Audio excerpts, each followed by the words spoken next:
This is at 14 inches versus like the 17 It's inches. a real small screen for lap gaming. Yeah. Yeah, it still runs 1080p, you know, so you're 1920 by 1080 or 1020. And, you know, speed-wise, it's fast. But here, I just want to point out some stuff. I mean, that's kind of funny and cool at the same time. I have to point this out. This is pretty hilarious. You can actually change the lights on this thing. So you can actually choose the light on your mouse pad. The trackpad. Yeah. Tilt your head a little bit because we can't see it. Right. The trackpad's lit up. Yeah. It's glowing. And you could change it to a color. You could even have it pulsing. What? Yeah. Here's the other part too. You can actually change the lights individually. So you can actually change a light over here on the front. You can have it pulsing. You can select that it's, you know, yellow, and then once you point it, you can actually morph the colors or have it pulse. And so I could select something like yellow. That's just silly. It's ridiculous. But I guess if you take it to a LAN party and you did spend a little extra because the Alienwares aren't cheap, you got to have something to show for it. Yeah. Some fancy trim. Yes. How is it, though, as a computer? So as a computer, I mean, it does all the normal stuff that you expect. The only thing that is probably not as normal is it's running Windows 7. So, you know, everything's running Windows 8.1. Is that a disadvantage for gaming or an advantage? No, not so much, because it's more of the same thing, right? Because you can still run the same thing on 8. So on 7, you're just going with the start menu. You're going to be running Steam on this thing anyway. So what That's a good point. So it doesn't really matter, does it? Yeah. So the operating system kind of gets out of the way. Yeah. So the only thing now I could probably show you that's probably really important is the games. What does it look like? How does it perform? 1080p at a 14-inch screen is a very high dots per inch. Yeah, very high. Here's something. This is a game called Company of Heroes. It's an RTS. Do you find it annoying how bright that Alienware is? It almost looks like it's part of the game. Yeah, I mean, it kind of gets in the way. I don't want to see their branding. I'd cover that up. But this is pretty much how. This is Company of Heroes, and you can see that performance-wise, when this is running about medium to high settings on the game. Playing this game is 60 frames per second, so you can see that it's not really all that, you know, crazy in the hardware. Now you could probably run some first-person shooters like Battlefield 4 and all that stuff, but here's the score that we got running 3D Mark, which is probably the most important thing you want to know.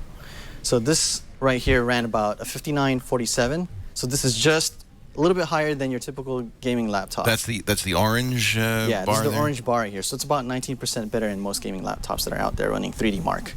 And so that's really pretty good, considering all that's in here. Now, I haven't really got a chance to talk about the specs, so I'm just going to run through it real quick. Okay. This has an i7. This has 3 USB 3.0 ports. It has this weird, it has a feeder.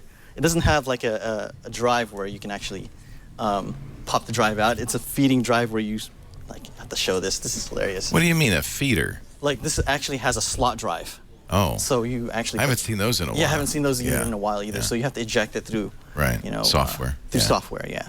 But for the most part, this laptop, it can run pretty much most games that you'd expect to run on it. Now, is it dedicated graphics or motherboard, you know, Iris graphics? What is it? This is GeForce. It's 765. It's GTX 765. Yes, okay. 765. And it runs really well. I mean, I'm just going to go back to this game again. And hopefully I could show some more demos on some of the stuff here. You probably... Let me see if I could do some more zooming in here. But yeah, this is just a bunch of units moving around. Let's see if I could target something here. Yeah, so you can see that. It's really not so... This isn't a super challenging game, Yeah, it's not so challenging game in terms of like pushing its performance. But in terms of running 3D Mark and all the other first-person shooters that you see... Benchmarks are good. Yeah, the benchmarks are good. I'd expect that from Alienware. Now, here's the question. You clearly play a price for that yellow Alienware, or blue or green or red, whatever color you want to make that logo. Because of the name, how much more is this? Well, how much is this laptop? So we have the price range starts at $1099 and ends up at $1599. That's not bad. As configured is $1099? No, this one right here, this particular configuration, this one's $1599. So this is the highest end one. Okay. This comes with 16 gigs of RAM. It has an SSD paired with a regular hard drive with 1 terabyte total. So you're looking at 256 gigabytes of SSD. And then 1 terabyte, 750. Is it a hybrid drive or is it... No, it's actually 2 drives in here. It is 2 separate drives. Yeah.